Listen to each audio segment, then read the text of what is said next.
Does this movie nail the YouTube social influencer culture? Hello, I'm Anaji, and this is FMV Reviews. Mainstream tells a story of an up and coming filmmaker who decides to team up with this weird guy who doesn't seem to be embarrassed by socially awkward situations, and they decide to embark on getting that social influencer money by filming this guy, putting his stuff up online, and his videos start to catch on. And you watch as we watch a rise to glory story, and you watch as their internet fame and gives them money and fame and the good and the bad of that. So that is a really brief plot summary. So I want to say with Mainstream that I ultimately don't really think this movie works, but I'm going to go into more detail later on. But I'm going to start with one of the few things I think the movie really has going for it, which is the movie is really stylish. It looks really good. I looked at Gia Coppola's other movie. I didn't watch it, but I remember the trailer for it, for Palo Alto. And I remember the first thing that struck me about that movie is the way it looked. And I'm noticing even with Sofia Coppola, who is the aunt of this director, the Coppolas seem to have a good lock on movies that look visually good. And this movie is carrying some of that legacy with it. But yes, let's just start getting to it. The plot for this movie is really basic, and I don't think the plot, it feels like it's hitting the checklist of what a movie like this should be. We've all seen movies kind of like this, right? Of like underdog rises to the top, and then you see as their flaws take them down. You know, I mean, it's basically like a bunch of biopics, like music biopics. This is not a biopic, but that kind of similar plot structure. This movie very much has that. But it's not done with much grace. So the social commentary in this movie is way too obvious and lacks pretty much any nuance. The movie's plot does this thing where it goes from pretty uninspired, hitting the checklist of what a movie like this is expected to do, and then, which is even within those sequences fairly unfocused, and then having focus but being so obvious about, I mean, basically what this movie is saying is like, the internet is bad, which is not very subtle or nuanced. But yes, this even goes into the characters. These characters are not very fleshed out, right? Maya Hawke is the main character, but her character, there's almost nothing to her, right? She's very passive. She's a filmmaker, apparently. Nat Wolff is her friend, and it's very obvious that he's into her, but he's also like a boring dude. And I would say the only character that is of any interest is the Andrew Garfield character, who plays this character named Link. And I think Andrew Garfield is giving the best performance in this movie, but I think what's really holding him back is that the plot does not give him a lot to work with. It feels like all they really gave Andrew Garfield was, hey, go look on YouTube, go look at Jake Paul and Logan Paul, and you're gonna base your character off of them. And he does a successful job in terms of capturing a certain aspect of that social influencer behavior, especially of certain ones who have gotten really, really popular within the last decade. But yeah, I think ultimately what it feels like to me is that like the Manic Pixie Dream Girl thing, right? It just feels like what they did is they did the Manic Pixie Dream Girl, but flipped it, where you have this fairly ordinary, not very interesting character who meets someone who's eccentric, who makes their life more interesting, and sometimes you just wish the movie was about that person. But yes, that's all the, I guess, more technical stuff that I'm going to get into. But I'm going to get into my really big point here, which is going to have multiple steps to it. But before I do that, if you're digging the video, make sure to like the video, subscribe to the channel. But let's get into it. I have quite a bit to say about why I ultimately don't think this movie works.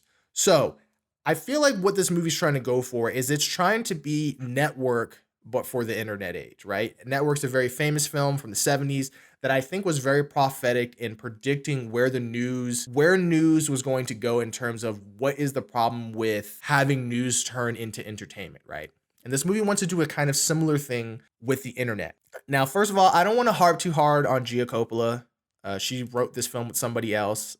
But what I would say is I don't think this movie understands the culture it's trying to satirize. And part of it is, I think, just maybe there wasn't enough research done. But also, I'm not going to lie, the internet is a difficult thing to try and capture on film because the internet culture, it changes so fast, right? If it takes about a year to make a movie. Within a year, the references you're making about the internet could be totally irrelevant or dated within a year's time passing of you making a movie. And this movie definitely has aspects of that, but also I think there's a deeper problem with this movie. I think this movie is trying to do a rags to riches kind of story through the internet culture, which we've seen a lot in media. And I think one of the problems is that like film as a certain medium, the more visual something can be, the better it works for film, right? Like when we see normal rags to riches story, we can see when a character is becoming more successful, right? We can see it through their appearance, where they're living. We see them maybe with a small crowd of people. Now there's huge stadiums of people, but internet culture doesn't quite work like that. You know what I'm saying? So I'm gonna give away a little bit of the plot here. So what ends up happening is when they filmed this Link character, their YouTube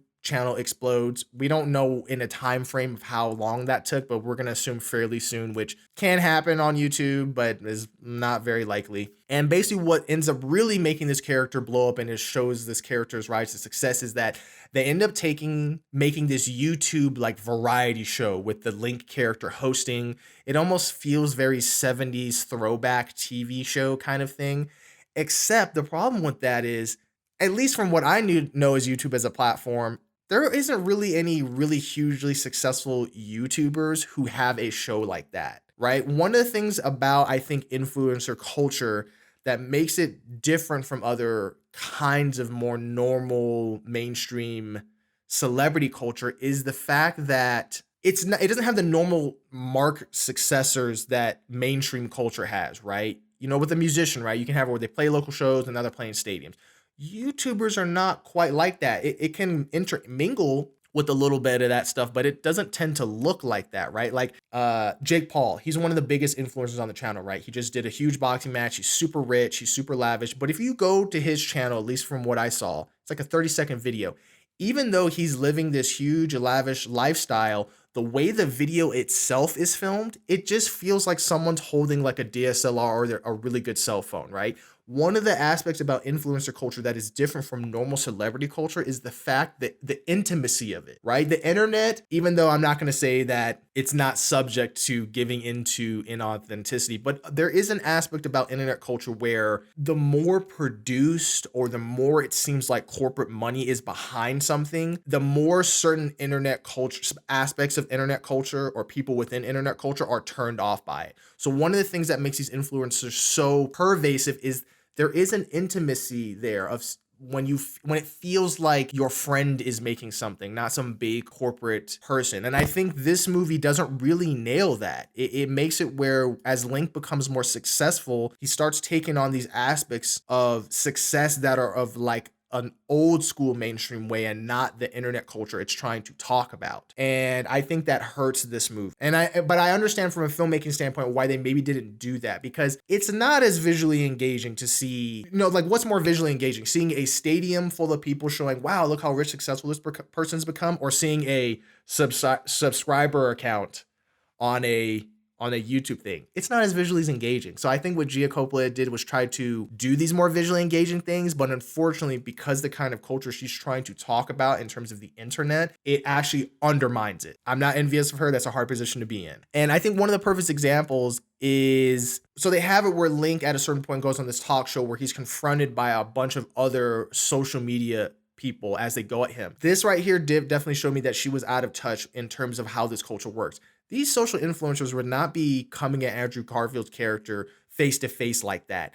They would be going into Twitter mentions. They'd be making, going on podcasts and making comments about it. This is not like old school culture of confronting someone on like a news station show. It's not really that kind of thing. But of course, it's more visually engaging. But unfortunately, with the subject, it does not work.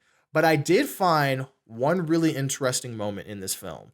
I don't know if this was done on purpose. This could have been a happy accident, but I couldn't help but notice it. So there's when Andrew Garfield's character goes on this show, it's hosted by Johnny Knoxville. He's not playing Johnny Knoxville, he's playing a character. But there's an interesting meta moment I saw where, if you know who Johnny Knoxville is from the Jackass days, right? When you have an Andrew Garfield character who's very Jake Paul, shaking hands with him, right?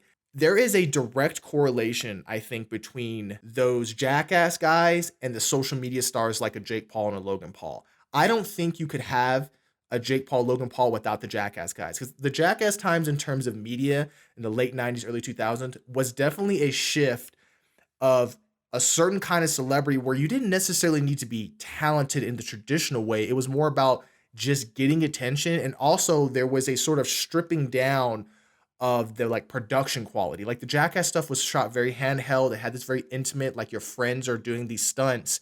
And I couldn't help but notice that sort of interesting meta moment happening when I saw that. I wish the movie had more interesting stuff like that, but I had to bring it up. I think ultimately a movie that does what this movie's trying to do better than this movie is Ingrid Goes West. And I think the reason it does it better is that this movie, it feels like the theme and the message was put first, and then a plot was constructed. While Ingrid Goes West has characters and a plot that it's trying to tell, and it just so happens that it's intermingling with this social influencer stuff. So in conclusion, I'm going to say I think mainstream wanted to tackle internet culture in a sort of network style satirical kind of way, but I think ultimately what undoes it is that it doesn't have strong characters and plot, and it doesn't fully understand the culture it is trying to satirize and how to effectively show that. So with that, I'm going to give Mainstream a 6 out of 10. So hey, if you've seen Mainstream, let me know what you think of it. I'd be really curious to know what other